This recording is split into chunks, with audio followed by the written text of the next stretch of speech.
Ready, started. Oh my gosh.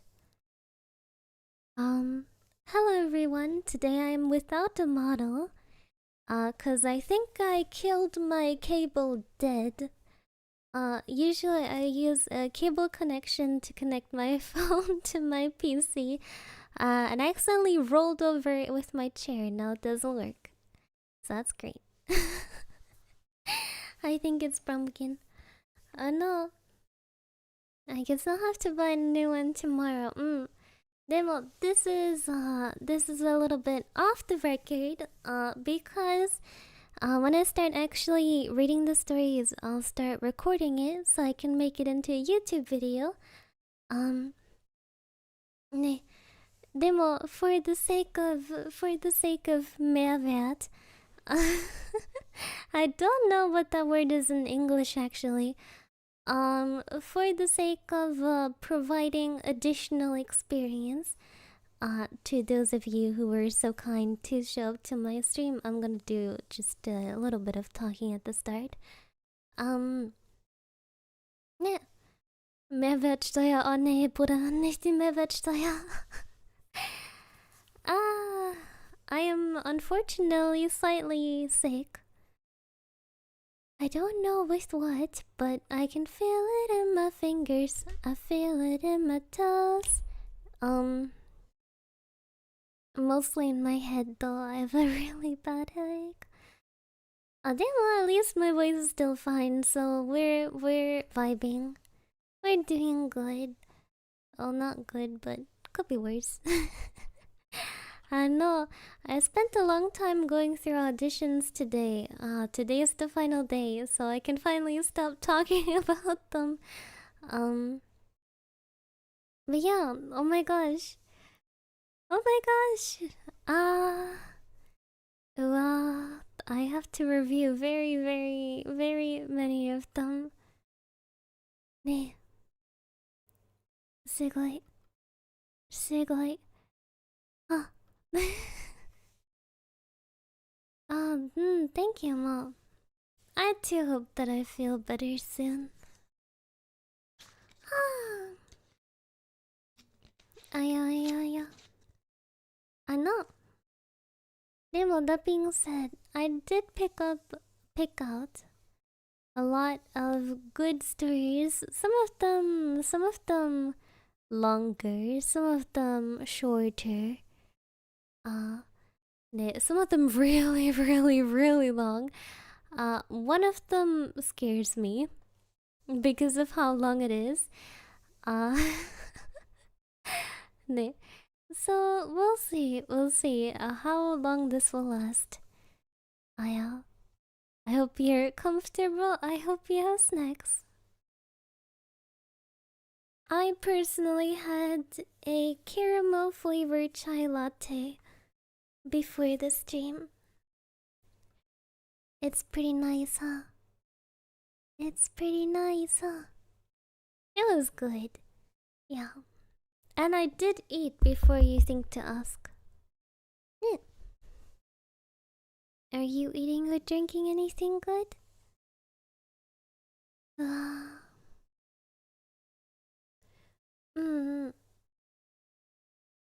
Alright. Demo.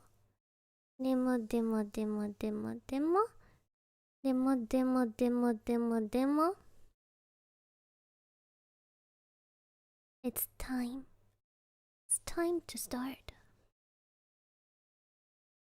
What did Adi eat? Adi Mama brought her a chicken sandwich, but like a proper one, like a restaurant one. It was good. But it had a guacamole on it that tasted weird.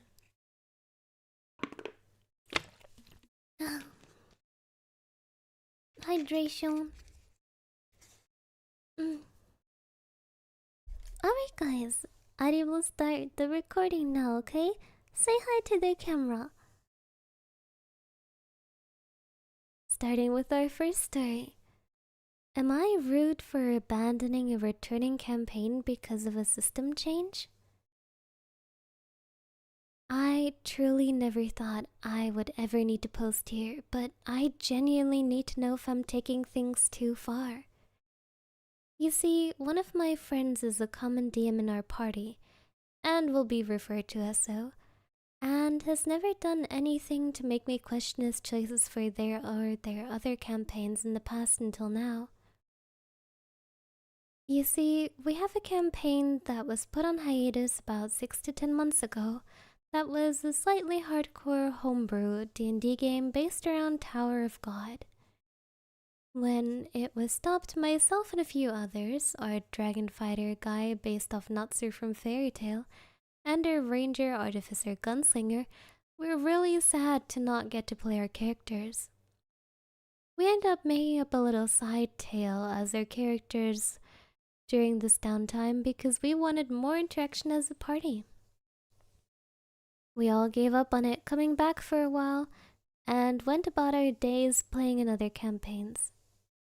Recently, DM found Daggerheart. I believe it was made by Critical Role, but I'm unsure. A supposed new D&D format that would benefit our group's playstyle. Or at least that's what they told us. We decided to try it out with a separate game, and I've been having an okay time with it. The differences are a little confusing, but we all have to start somewhere, am I right? Anyway, we just had our first combat in that game, and I'm slightly regretting starting it up as it doesn't hit the same, especially as a caster. We got to the end of session and DM announced that they were going to bring back the campaign but in Daggerheart. When I heard it, I was excited, but after the combat we just had and how the sheets are on Roll20, I had some doubts creep in. But because I was so excited, I drafted up my character. It took me a while because I was playing a Circle of Stars druid, and there really isn't anything like that in Daggerheart. But eventually I found the Seraph class that does what I wanted, which was hyper support. Today the ranger / artificer gunslinger was looking at the character customization and found that nothing really fit how they built their character. You see, Daggerheart classes only have 2 subclasses each and multi-classing doesn't exist. So you kind of just get stuck with the class you pick. So they chose Ranger and brought their concerns of their character and others up to the DM, to which the response went along the lines of, most don't get affected negatively, actually most get buffed. I'm sorry, but I have made the decision as the DM to switch. I get you want your crazy homebrew, but ultimately this is the path we will go with. You haven't even had the chance to see what Daggerheart combat is like. Like I said, you can either rebuild your character the best you can, choose a different class, or make a new character. To which the ranger said, 90% of my character doesn't work when switching to the system. The DM replied, then make a new character or drop out. Ultimately, that's my decision to switch, and you haven't even had 3 sessions of Daggerheart yet. So coming at it with such a critical mindset just because you want to keep broken abilities isn't fair to the others who are excited about this. So here's my final decision. No, we will not be running it in D&D.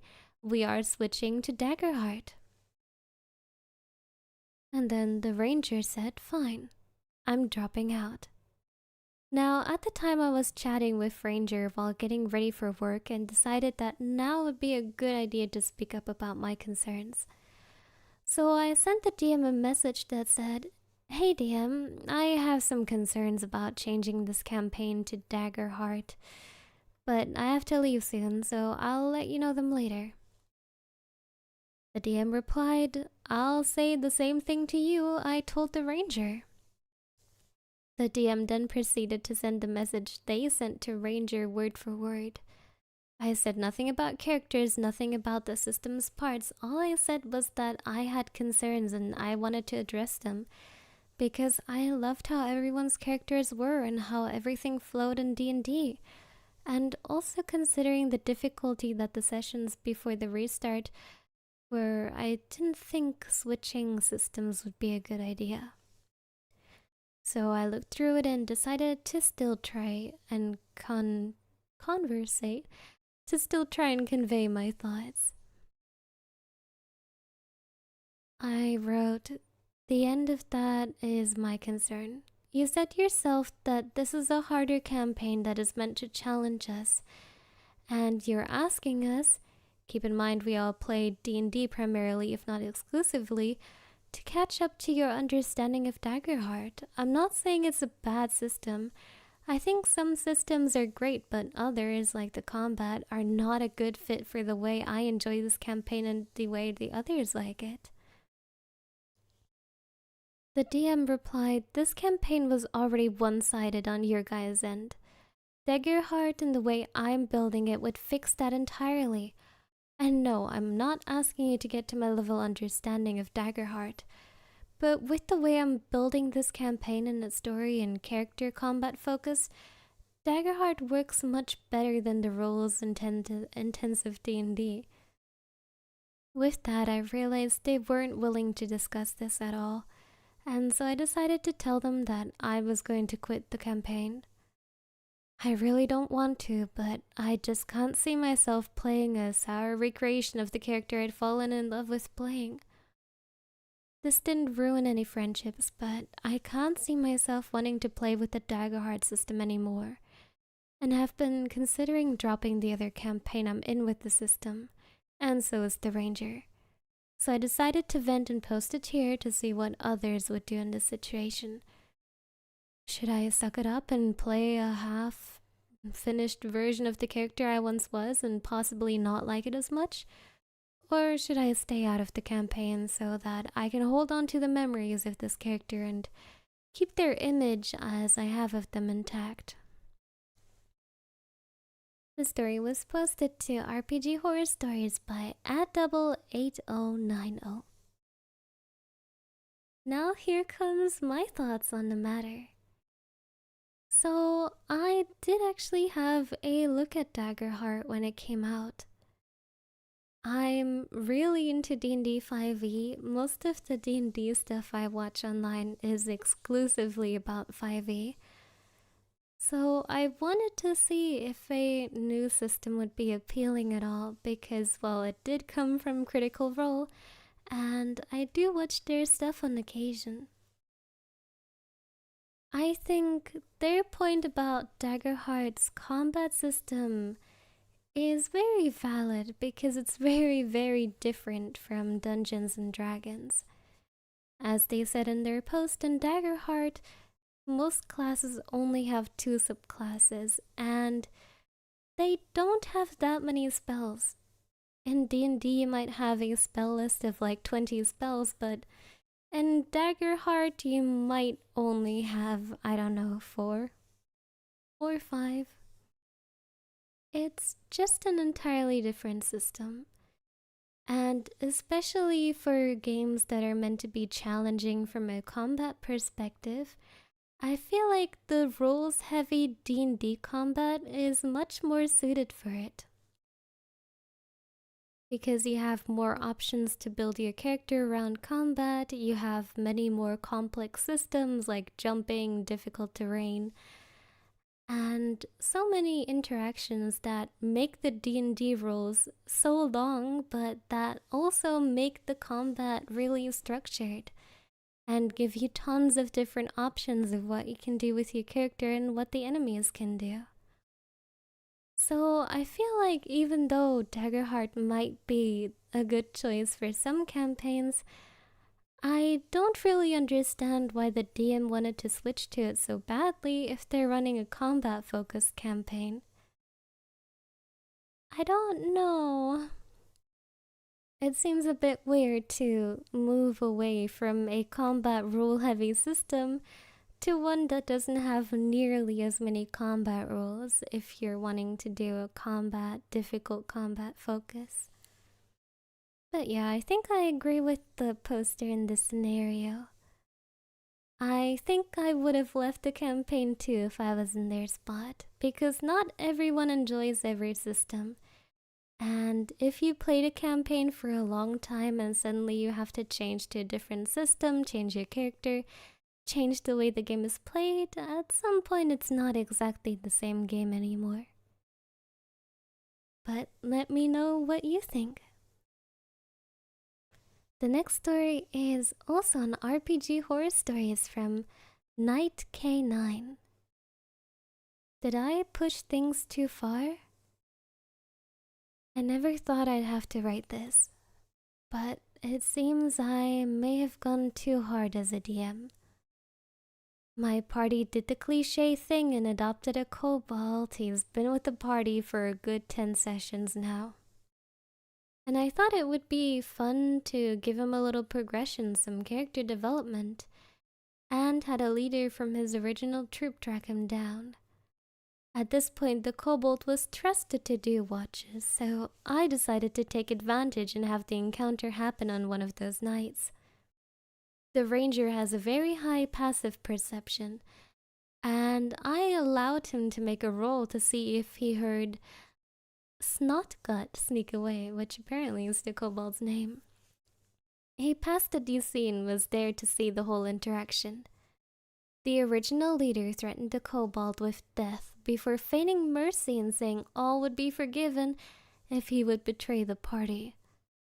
The kobold hung his head in fear and agreed. As you all probably know, very typical of a kobold, especially one all by itself. Well, to attempt to make a long story a little shorter, if the ranger did not get involved, because honestly the former leader would have been too much to take on by himself. Oh. Well. The sentence just ends there.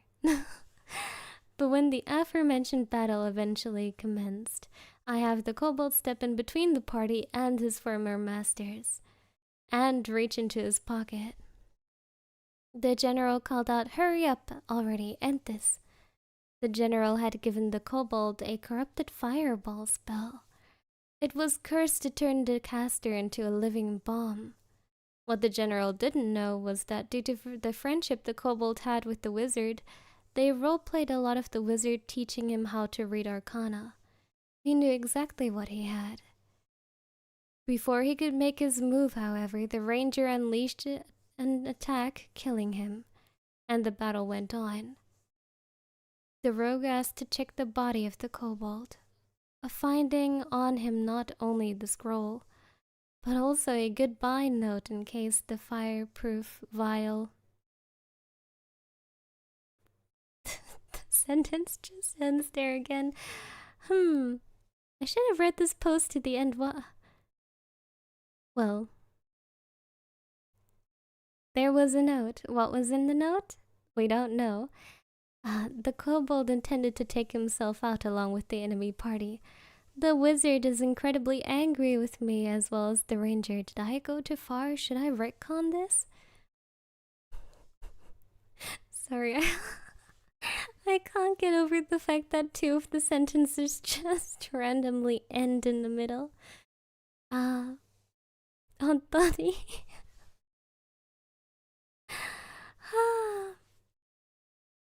I guess we will never know what the kobold put into that letter. It could have been the most riveting thing ever and we would not know. Well, this will probably not make it into the video. But I can share with you a story from the D&D campaign that I played with my friends in high school, which was the entire reason that I got into D&D to begin with. So, the very first session, the DM describes us. We were like in the club area at our school, and someone was running D&D and my friend knew them, and so I got to join. But yeah, the DM describes us having our coin pouch stolen by a kobold.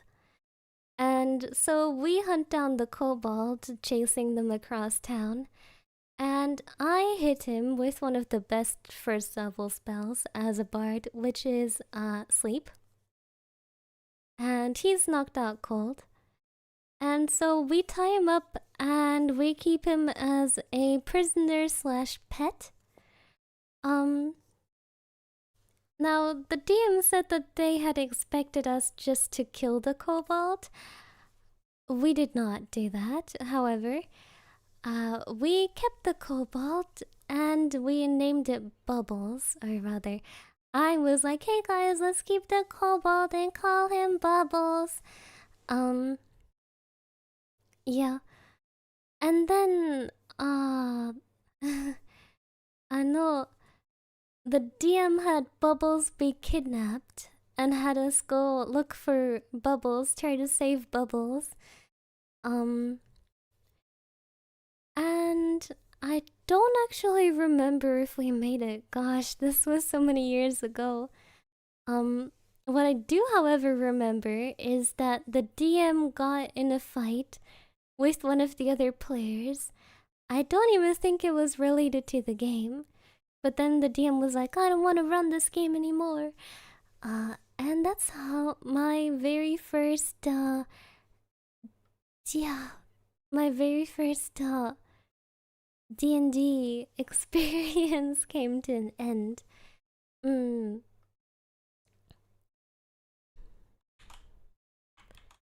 Ah.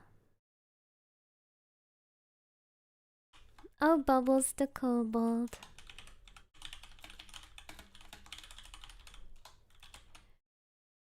Ah, what a joy. Oh. Oh. Huh?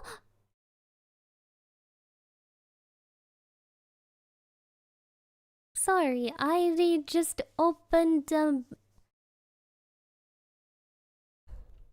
wow. Oh, wow. Oh.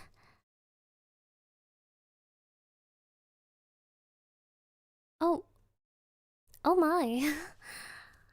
I know. Ito. Sorry, guys. Okay. Now, how much of this can I say without making it very leaks? Let me cut the tape. It's not about auditions.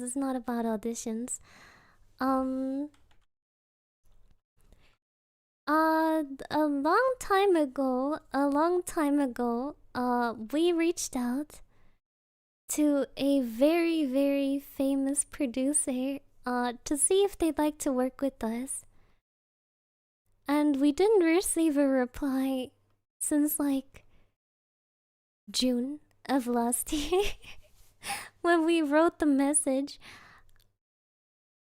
But they just got back to us. なるほどね. Wow.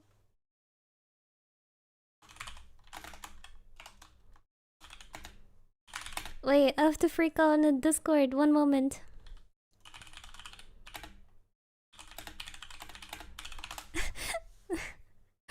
I see that Spico saw the message first. Wow. Oh my gosh, I typed too fast. I spelled it wrong. Oh my god.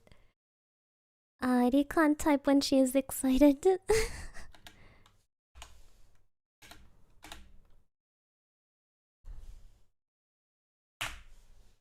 Oh yeah, there we go. V-Dere DJ Khaled.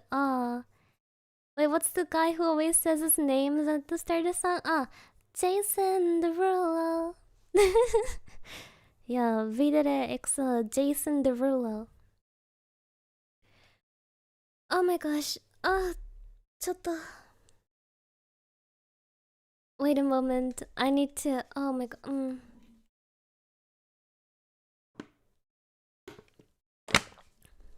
I need to drink some water.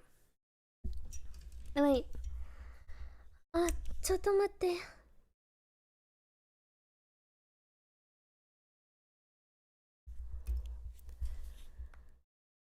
Sorry.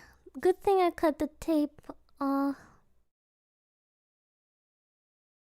don't know why I suddenly feel a little dizzy. Just give me a moment.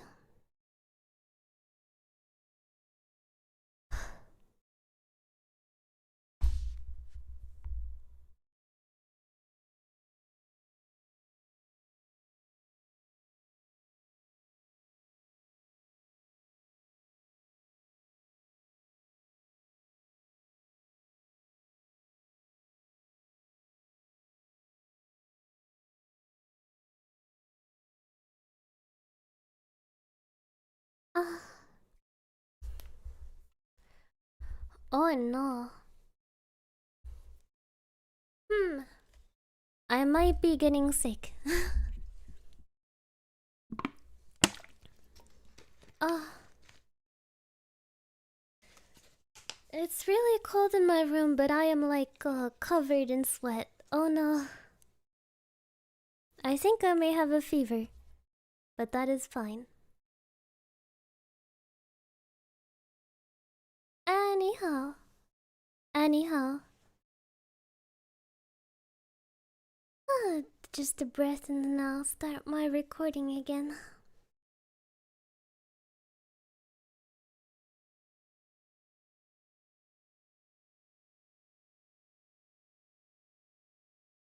Okay. Alright, I'm ready. Alright, let me start my recording again.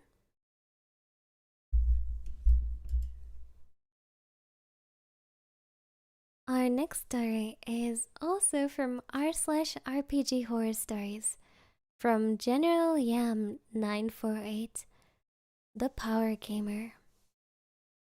I don't know if this is a proper horror story. I don't really see it as one. But it's something that's starting to bother me and stress me out in regards to my D&D games lately. I just want to write this all out to get my thoughts into order. What? What is that?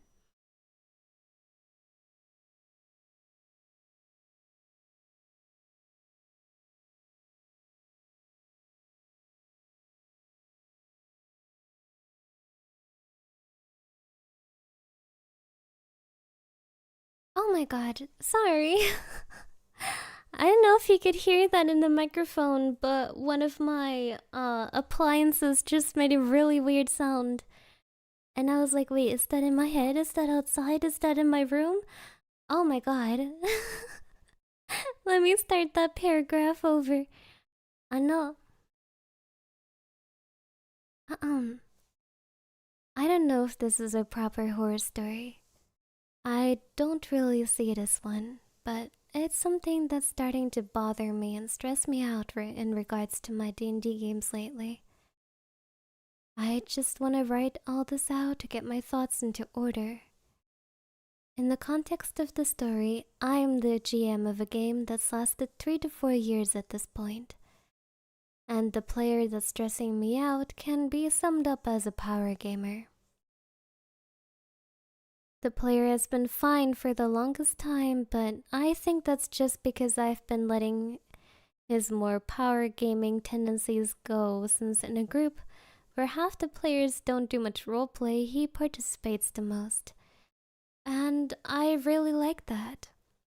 In this campaign, he's had 3 characters: a warlock, a paladin, and a wizard being his current one. I'll talk about each of the characters. The warlock. At the start of the campaign, the player started at level 3, and I wasn't really keyed into his power gaming at this point. He was a member of a previous campaign I ran, and in this new campaign, I didn't invite certain people, since I felt like they were power gaming too much in the last game and it killed the mood. He was aware of this as well.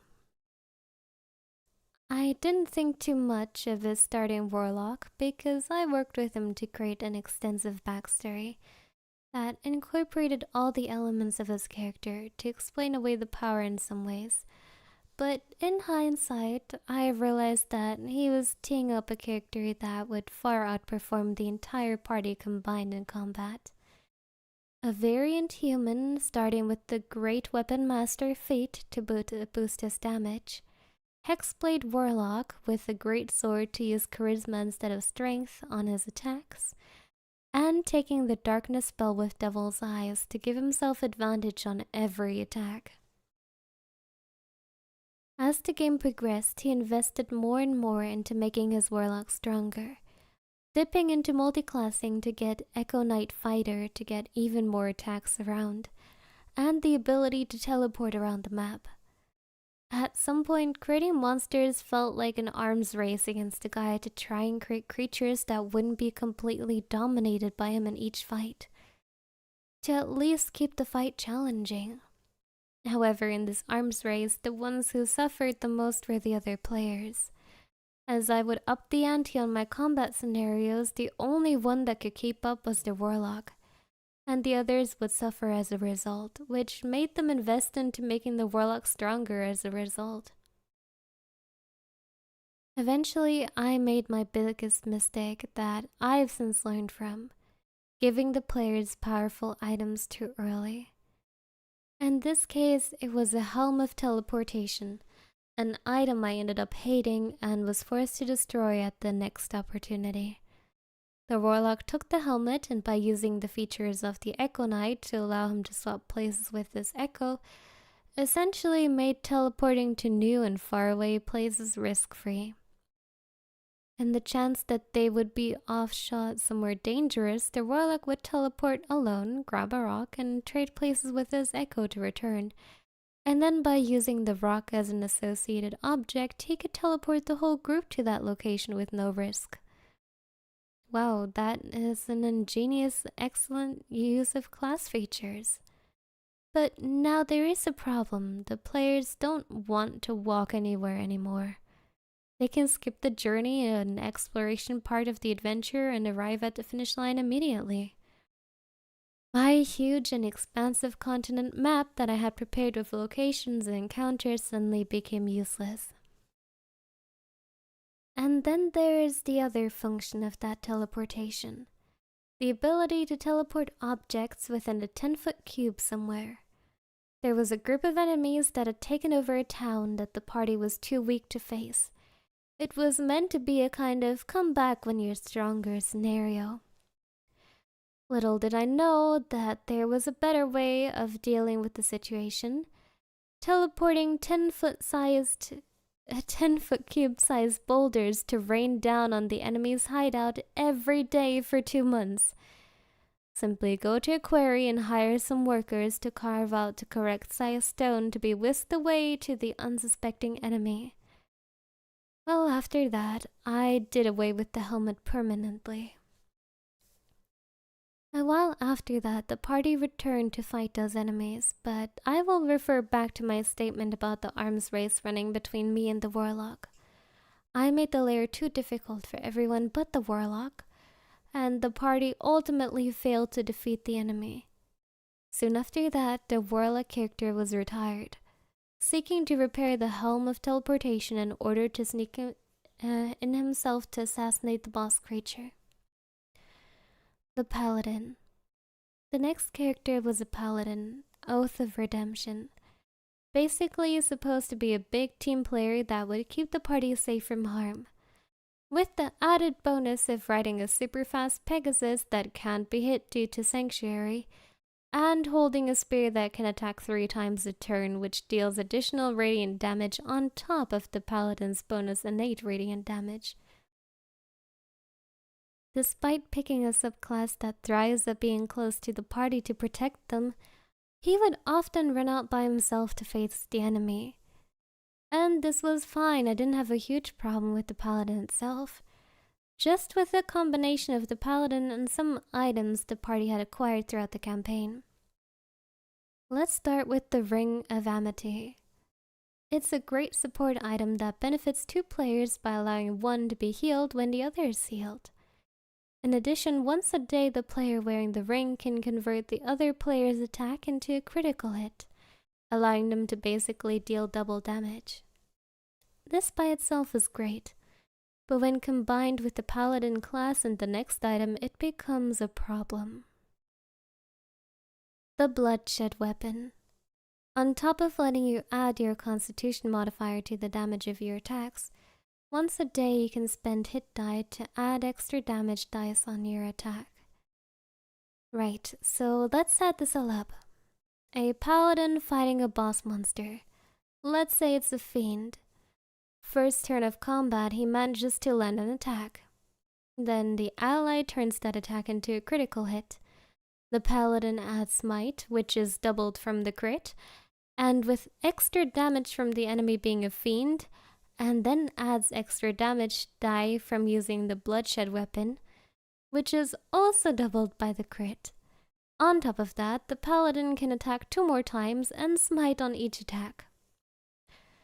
Suddenly, the party is now walking around with a once-per-day on-command tactical nuke that can annihilate any creature that looks at them funny. So now in all of my combat encounters, I need to account for this weapon of singular destruction. To be used at any given moment, any creature I throw at them must be prepared to lose over half its hit points or outright die in a single turn.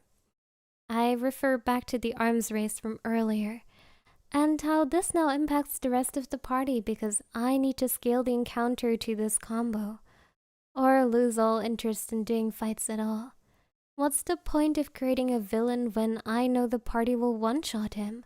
No one is a threat anymore. But then this created a new problem, party investment. Since this weapon loses its power with less hit die, the party can't risk smaller encounters. Since if they short rest, they will either spend spell slots to heal themselves to maintain their hit die, or they lose hit die and the weapon loses power. They would refuse to fight my boss monsters that I had to scale up with this weapon in mind, without having all of their resources available. For a singular encounter, that's gonna be fine, but what if I want to throw them into a dungeon? Or if I want there to be more than one encounter in a day? The end to this part of the story is that the paladin heroically dies to secure the rest of the party's escape. His items, including the bloodshed weapon, are lost forever. The Wizard. His current character is an evocation wizard. I think his power gaming has come into full effect with this character.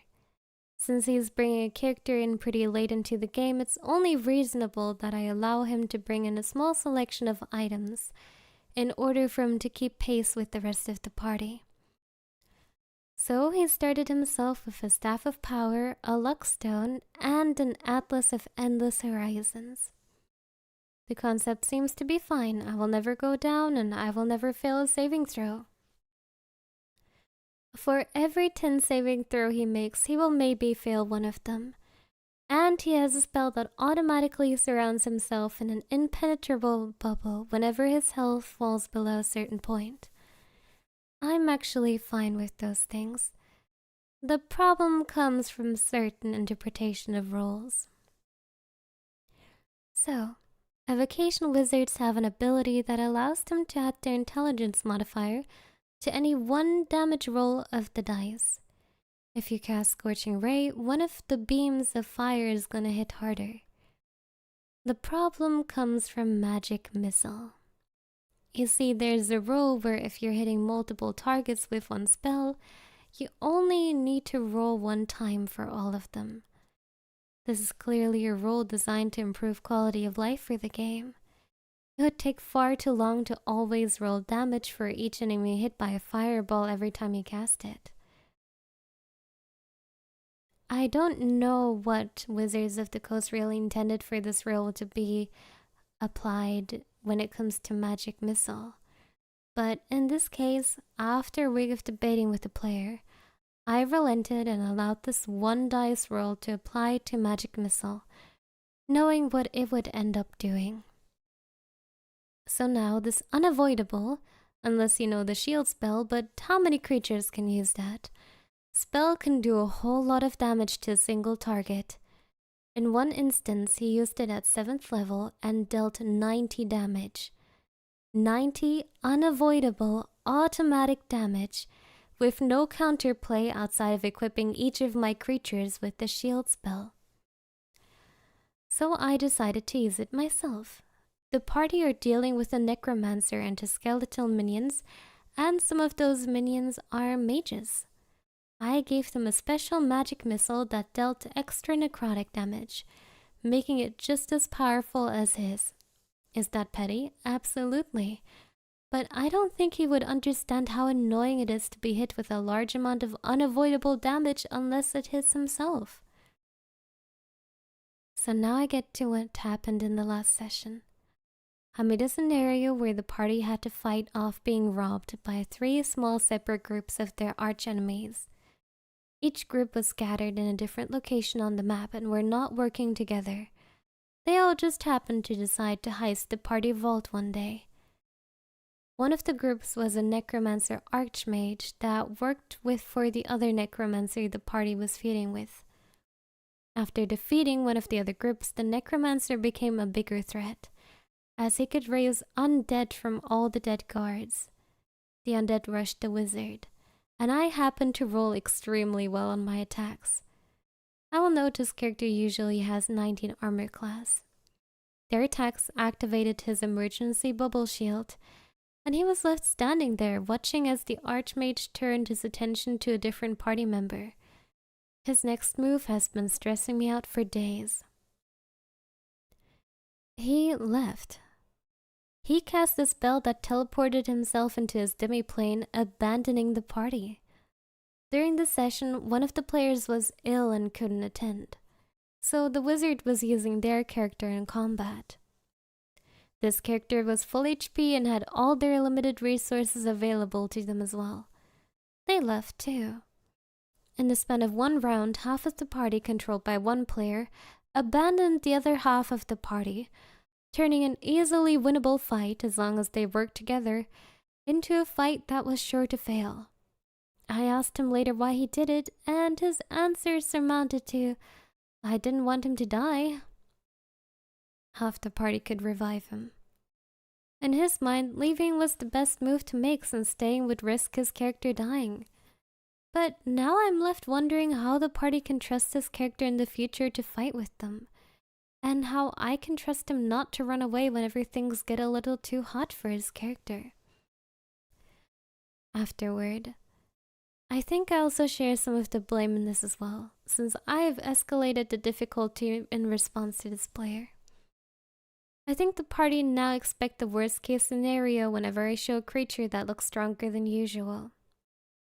I also control to some extent what the party receives as items, and I have final veto on characters when they enter the campaign. So in a way, a lot of what happened was due to my own shortcomings as a DM. By trying to match a player who was clearly playing to win the game, I fostered an environment in the game that enabled it to the detriment of everyone. He creates a strong character, so I make the encounters harder to compensate, so the party boosts that character's power further just to survive these hard encounters. At this point, I am so far into this campaign that it's hard to steer back to when things were simpler and easy. I think the best thing I can do is learn from this campaign and take the experience into the next one.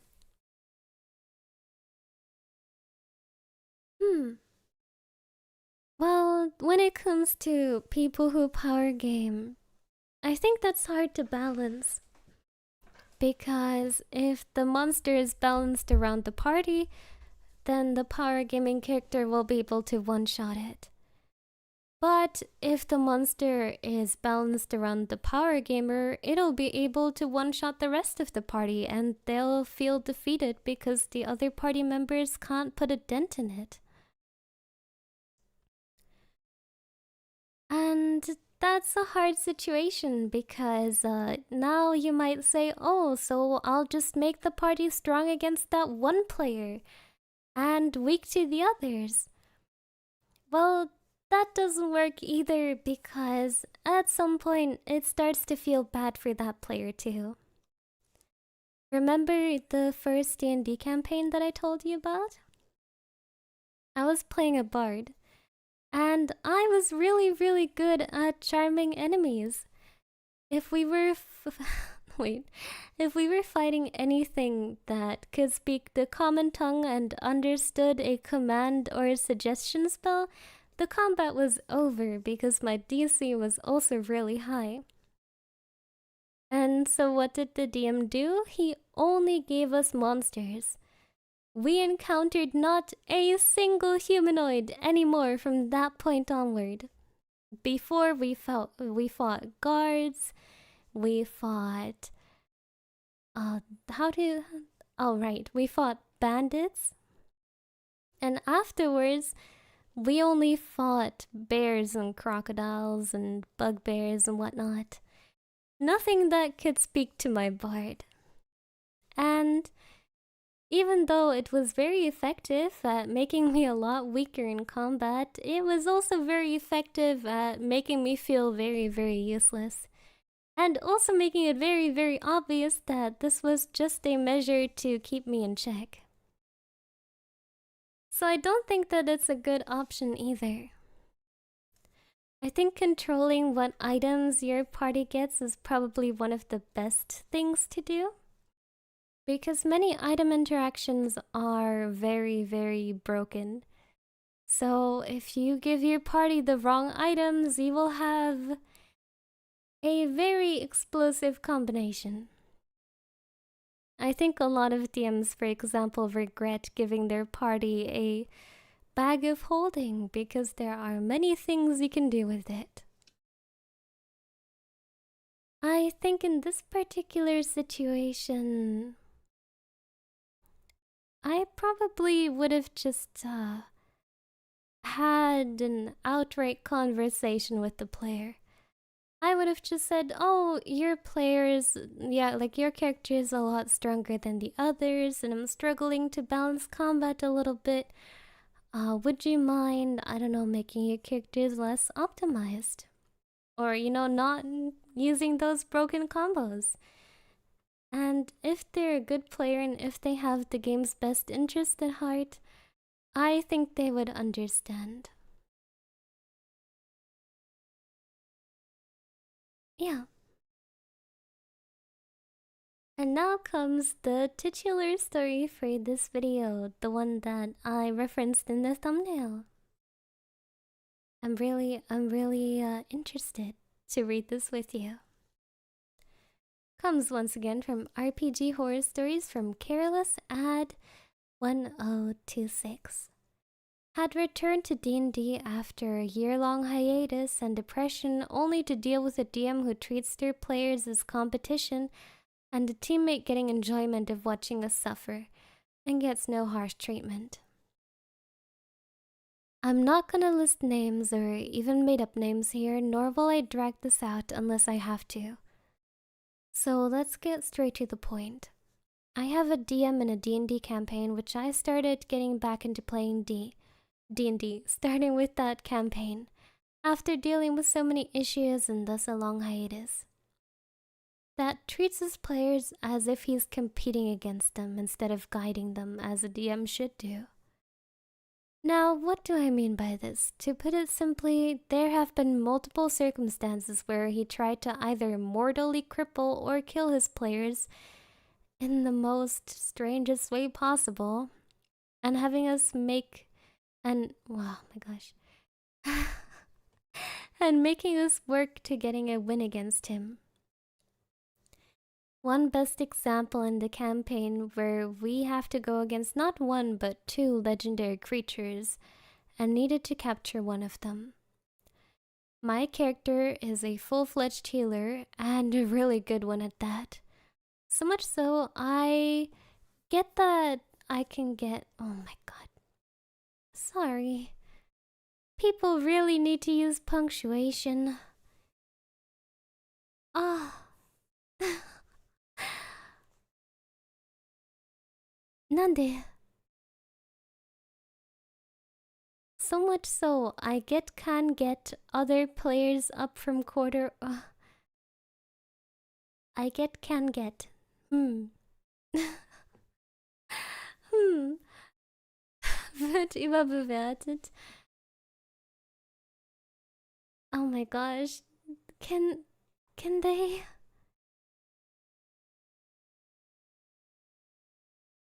No.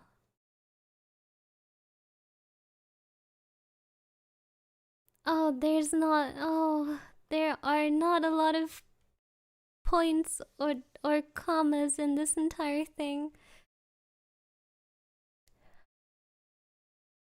Oh lord.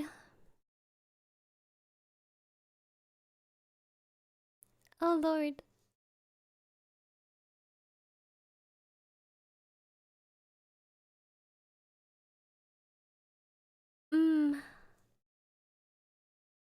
No. I don't know if I can do that to myself. Oh, nein, Junge. There are no commas or periods in this thing. Oh gosh. Oh, let's go for a different one. This one is quite controversially titled. It's titled, I Realized I Don't Trust DMs. From S. Naked on RPG Horror Stories. I don't trust them with stories/themes, and I don't trust them with mechanics. I don't trust them with stories. Every story they create will be about how everything sucks and it's all bad and the characters are weak and stupid and can't change anything. That NPC that you created as part of your backstory? The DM will kill it. That random NPC who was almost helpful only exists so the DM can hurt me. Every possible permutation is just ammo for the DM to make the story experience as miserable as humanly possible. I don't trust them mechanically. Feat/featured/spell says something in black and white. DM will just veto it or randomly attach a price tag pulled from thin air so steep that you'll never consider using the thing 90% of the time. If it was only one of these, I could maybe think about wanting to play the game. One to make the story a miserable slog. As long as the mechanics are working as I expect them to work, there's a chance. One to take away the fun from mechanics. As long as there's a story, I am on board. Except it's always both together. And it's not a sudden one-off. All from different session campaigns and DMs. Here are my experiences. Oh, you made an Oath of Devotion Paladin? How about I make your Paladin order into very terrible people, where if you save someone without their approval, you immediately break your oath. I am very smart. Oh, you're a warlock? Your patron is the BBG, and of course I will have you choose between betraying it and going powerless or betraying the party. I'm very smart. Here, have a dungeon that is all about making your character cry to progress through the story doors. Here, have this despairing mother who will be sacrificed and turned into the hag spawn's warlock talisman. The hag spawn has taken the body of the mother's child, by the way. Guess what, cleric? The god you've been worshipping has been evil all along. Hey, another warlock. Here's the hexblade that is the source of your power. Also, it wrecks your lifespan. You will die in 3 years. Barbarian/rogue going reckless with a finesse weapon? That's not sneak attack, because screw you, that's why. Archer Battlemaster can only get the effects of maneuvers if you give me a description that convinces me. You ritual cast comprehend languages. Now, here's the IRL fantasy alphabet. Waste 30 IRL minutes and 2 in-game days on this translation. I don't know how 2-weapon fighting works, so I will nerf it. Because screw you, that's why. Hand crossbow plus short sword, designate one as main weapon. Whenever you attack with the other one, even as your action, you don't add your dex modifier to damage. Here, have this table that screws over resurrection. Here, have this table for dismemberment on crits. Here, have this random mechanic that gives me complete control over your character. Oh, you put a magical curse effect on the boss. Guess what? The boss shreds its armor and removes the curse. Me leaving these games will not change the DMs. Me running games that don't do these will not change the DMs. Nothing will change the DMs because the ability to host games semi-regularly is not enough to put any and every DM on a pedestal and be worshipped as Met Mercer Jr. Now, this particular story seems to be very divisive because it has 130 comments and exactly 0 upvotes and 0 downvotes, so it must be quite even.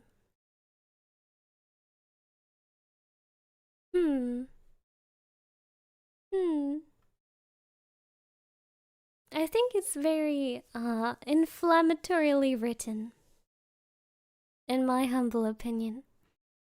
It's very, oh, every DM, I hate every DM is bad. Which, you know, I don't think you needed to phrase it that way. Obviously, that's not true. And I feel like it's kind of a little bit rage bait to go like, oh, I hate every DM is bad. I feel like that's very, very obvious. mm-hmm. Uh, However, on the other hand, there was one thing that I could resonate with in that entire rant post.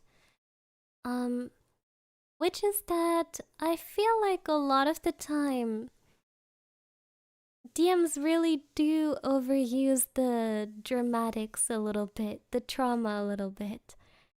I feel like a lot of the time, DMs think that trauma and tragedy equals good story.